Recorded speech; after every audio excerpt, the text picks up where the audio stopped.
안녕하세요. 영마음 요가입니다. 여러분들의 몸과 마음의 휴식을 위해서 준비했습니다. 오늘 준비한 책은 EBS 다큐 프라임의 인류세 인간의 시대입니다. 도서관에 갔다가 지구 환경 테마 주간으로 그에 관한 책들이 전시되어 있더라고요. 그래서 그 중에 딱 눈에 띄는 책이 있어서 잡아 들었습니다. 책을 펴고 쭉 보았더니 사진도 많고 쉽게 읽히는 책이었습니다. 그런데 지구에 살고 있는 하나의 생명체로서 또 한 명의 인류로서 꼭 필요한 내용이고 한 번쯤 생각을 해봐야 하고 꼭 살면서 알고 있어야 할 문제들이라 함께 공유하고 싶었습니다. 나 혼자는 불가능할 수 있습니다. 하지만 나, 너, 그리고 우리 모두 함께라면 가능하리라 믿습니다. 그러려면 우리가 지금의 문제점을 인식하고 있어야 합니다. 환경단체 혹은 정책을 담당하는 행정가나 지도자 또는 정치가 뿐만이 아니라 우리 모두가 인식을 하고 있어야 한다고 생각합니다. 왜? 우리가 지구의 주인이니까요. 오늘의 편리함을 선택하고 미래를 포기하시겠습니까? 아니면 오늘의 조금의 불편함을 선택하고 미래를 함께 하시겠습니까? 인류세란 무엇일까요? 고생대, 백악기, 쥐라기, 플라이스토세 같은 지질시대의 명칭입니다. 46억 지구의 역사에서 지질학적으로는 신생대 제4대 홀로세입니다. 약 1만 1700년 전에 시작되었습니다. 그런데 인류에 의해 지구가 짧은 시간 동안 급격히 변했기 때문에 홀로세와 구별되는 새로운 지질시대를 인류세로 주장하고 있는 것입니다. 과학적으로 이런 시대의 변화를 어떻게 증명할 수 있을까요? 만년설을 깊게 구멍을 뚫어서 빨대처럼 길게 뽑아내어 시간대별로 성분을 분석하는 방법입니다. 또 하나는 퇴적물이 시대별로 쌓이는 단층을 분석하는 방법도 있습니다. 동굴 안에 종류석을 분석하는 방법도 있고요. 빙하 분석을 하기 위해서 그린란드에 3.805km 깊이의 얼음을 뽑아냈고 그중 1.5km에서 시추한 얼음에서 빙하기 종말을 찾아냈습니다. 그린란드나 남극의 얼음은 단순히 물이 얼은 것이 아니고 응축된 눈입니다. 눈송이 사이의 공간에 공기가 갇혀 있는 것이죠. 얼음의 10%가 공기입니다. 산소를 분석해 눈이 내렸을 시기의 온도를 추정할 수도 있고 공기방울 속에 온실가스도 볼 수가 있습니다. 2000년 전 로마 시대에 시작된 납오염, 산업혁명 시점부터 증가한 메탄, 프레온 같은 인공적인 가스의 출현, 핵폭탄에서 나온 방사능 물질까지 얼음코어에 기록이 되어 있습니다. 인류는 이 행성에 오랜 기간 흔적을 남겼거든요. 단층을 분석하며 과거를 알 수 있습니다. 미래에서 단층을 본다면 오늘 우리의 현재를 알 수 있겠죠. 지구는 닭의 행성이다. 식용닭이 야생 조상은 붉은 들닭입니다. 동남아시아 열대우림 지역이 원산지인데 인류의 이동을 따라서 함께 퍼져나간 것이죠. 현재는 유전자 변이 등을 통해 닭의 성장 속도가 빨라졌고 특히 부분적인 변이도 생겨났습니다. 현재 지구는 닭의 행성이라고 해도 과언이 아닐 것입니다.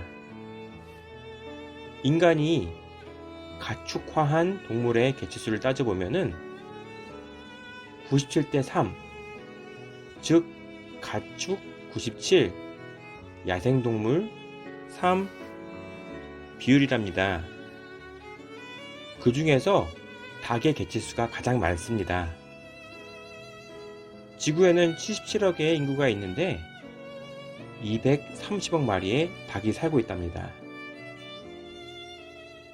지금의 닭뼈를 로마 시대와 비교해보면 가슴과 다리는 비대해졌고 미래에 인류가 존재할 수도 있고 멸종이 될 수도 있겠지만 그 기록은 인류세로 남을 것입니다. 그 중에 가능성 있는 단층의 자국들 중 하나가 닭뼈일 수 있습니다. 조류독감 등으로 폐사한 닭들의 뼈가 땅속에 묻혀 있다가 먼 미래에 단층의 한 층으로 차지할지도 모를 일입니다. 그만큼 많은 닭은 인류의 식량원으로 키워지고 있답니다. 6번째, 대멸종.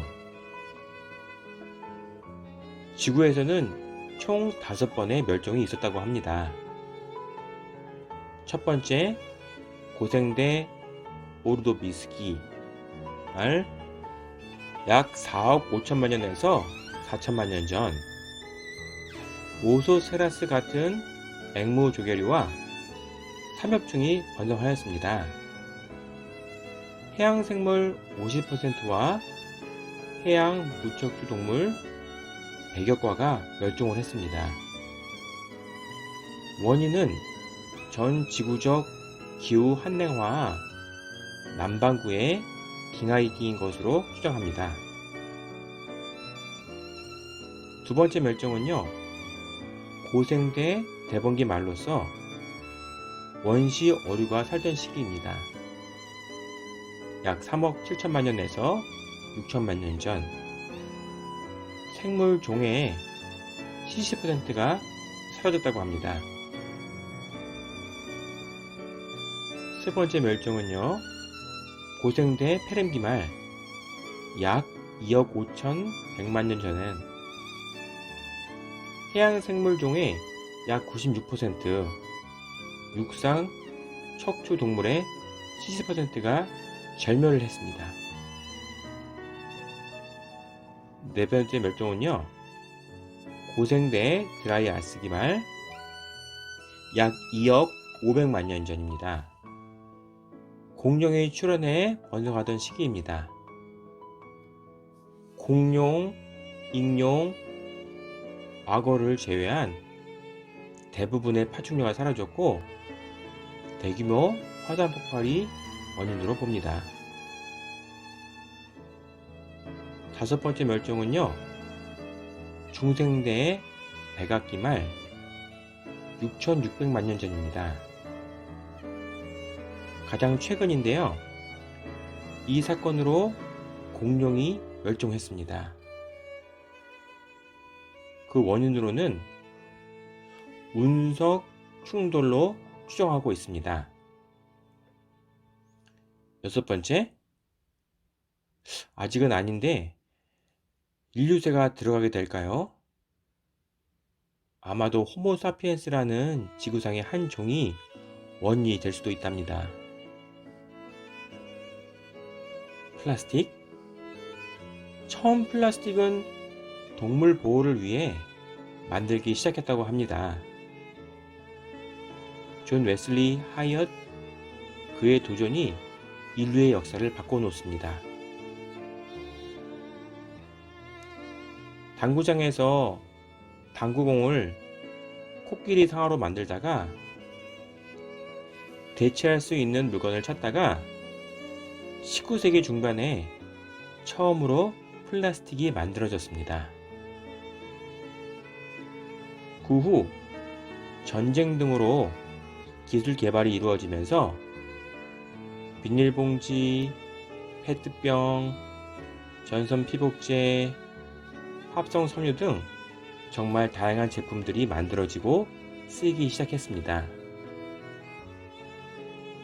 그런데 편리하게 사용되는 플라스틱이 재활용되기는 정말 힘들다는 것입니다. 분리수거 등을 통해서 재활용 노력을 하고 있지만 실질적으로 그렇게 많이 활용되지는 못하고 있는 실정입니다. 페트병을 재활용하여 합성 섬유를 뽑아 옷을 만들 수는 있습니다. 하지만 그 옷이 후에는 재활용되지 못합니다. 소각을 하지 않는 이상 어딘가에 계속 존재하게 되는 것이죠. 공기 오염 때문에 소각하는 것도 쉽지가 않은 현실입니다. 버려진 플라스틱은 그럼 어디로 갈까요? 땅에 묻히든지 바다로 흘러가든지 하게 되는 것입니다. 바다의 해류를 타고 다니다가 보이게 됩니다. 북태평양에는 실제로 대한민국 면적의 15배 크기의 플라스틱 섬, 육지가 만들어지는 것이죠. 북태평양뿐만 아니라 오대양에 다 보이게 되는 것이죠. 눈에 보일 만큼 큰 플라스틱 폐기물도 있지만 합성 섬유 옷을 빨게 되면 매우 작은 입자에 미세 플라스틱이 배출된다고 합니다. 미세 플라스틱은 여과되지 못하고 폐수를 따라 바다로 흘러가게 되는 것도 큰 문제입니다. 이는 해양 생물들이 박테리아로 착각을 하고 먹기도 하고 동물들이 먹이로 착각하고 플라스틱을 먹고 죽는 사례가 너무나도 많이 있답니다. 결국은 먹이사슬 최상위에 있는 우리 인류도 미세 플라스틱을 먹는 상황이 되어간답니다. 우리의 편의를 위해 사용하던 것들의 폐해를 돌아서 우리가 보게 되는 셈이죠. 쓰레기를 다른 나라로 수출도 하기도 한답니다. 몇 년 전 중국이 플라스틱 쓰레기 수입 금지를 하고 숨어있던 쓰레기들이 모습을 드러내기 시작하고 필리핀에 불법 수출을 하는 것이 이슈화 되면서 수출길이 막히자 대한민국에서 쓰레기산이 생기기 시작했습니다. 특히 마늘로 유명한 경부의성도 쓰레기산으로 이슈화되기도 했습니다.